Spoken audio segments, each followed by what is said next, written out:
Bienvenue. Aujourd'hui, on plonge dans un sujet assez préoccupant, la crise qui secoue l'immobilier marocain. On s'appuie sur une analyse de l'Économiste du 23 juillet dernier et aussi sur les alertes de la FNPI, la Fédération des promoteurs immobiliers. Ce secteur, d'habitude si porteur, est vraiment dans la tourmente. On parle de ventes en chute libre, de coûts qui grimpent, de blocages. Bref, on va essayer de décrypter tout ça. Et le point de départ, c'est cette alerte de la FNPI, justement. Exactement. Il tire la sonnette d'alarme. Les transactions seraient quasiment à l'arrêt depuis plusieurs mois. Ça donne le ton quand même. Ah oui, ça c'est un signal très fort, ça montre un marché vraiment grippé. Et vous parliez des coûts? Oui, La remontée des prix des matériaux, à cause du pétrole notamment, ça risque d'alourdir encore les prix de vente finaux. Et ça dans un contexte où c'est déjà difficile. et les chiffres des ventes, ils confirment cette tendance? Alors, les chiffres officiels parlent d'une baisse de 30 à 40%. C'est déjà considérable. Ah oui, 30-40%. Mais l'économiste rapporte que certains promoteurs, membres de la FNPI, disent que c'est encore pire sur le terrain. C'est ça. La réalité du terrain serait encore plus sévère, selon eux, et même l'arrivée des MRE cet été. Les Marocains résidant à l'étranger, oui. D'habitude, c'est un moteur pour le marché, non? Exactement. Cette année, les espoirs ont été déçus. Ça n'a pas suffi à relancer la machine. Et pourquoi ils achètent moins, les MRE? C'est assez logique en fait. L'inflation, la crise du pouvoir d'achat dans leur pays de résidence, l'immobilier au Maroc, ça devient moins prioritaire pour eux. Donc, un moteur clé de la demande qui est en panne. Voilà. Ça révèle peut-être aussi une certaine dépendance du marché marocain à cette demande externe, et ça pose question sur l'accessibilité pour la demande locale peut-être. D'accord. Donc, la demande s'effondre, c'est clair.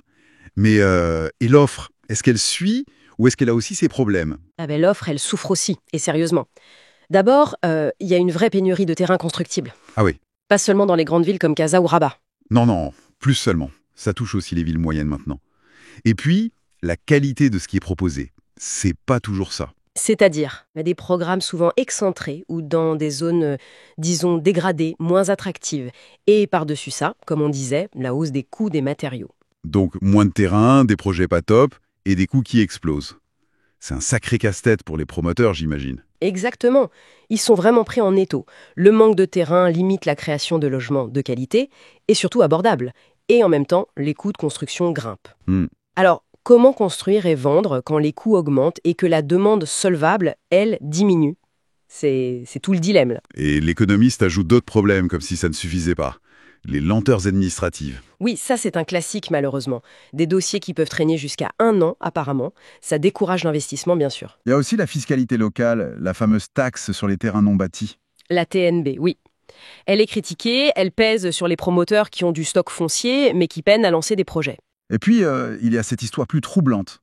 Ces aveux de promoteurs à Casablanca qui demanderaient des paiements au noir. Oui, des paiements en espèces non déclarés pour filtrer les acheteurs selon le journal. Ah oui, quand même. Au-delà de l'illégalité, évidemment, ça mine complètement la confiance et la transparence du marché. Ça s'ajoute aux lourdeurs administratives, fiscales, c'est une accumulation de freins, quoi. Face à toute cette tempête, est-ce qu'il y a des réponses saignées? On parle du dispositif d'aide d'Amsakan, Oui, les subventions pour l'accès à la propriété, jusqu'à 100 000 dirhams, mais apparemment même le président de la FNPI reconnaît que l'intérêt est limité. surtout en ville. C'est ce qui remonte, oui. L'aide est là, mais elle peine à décoller. Peut-être parce qu'elle ne règle pas les vrais blocages. D'accord. Et l'autre espoir, c'est la Coupe du Monde 2030. C'est vu comme une opportunité de relance. Oui, c'est l'espoir affiché, mais là aussi, il faut être prudent. Ah bon? Pourquoi? Les infrastructures pour la coupe avancent, c'est vrai, stades, routes, etc.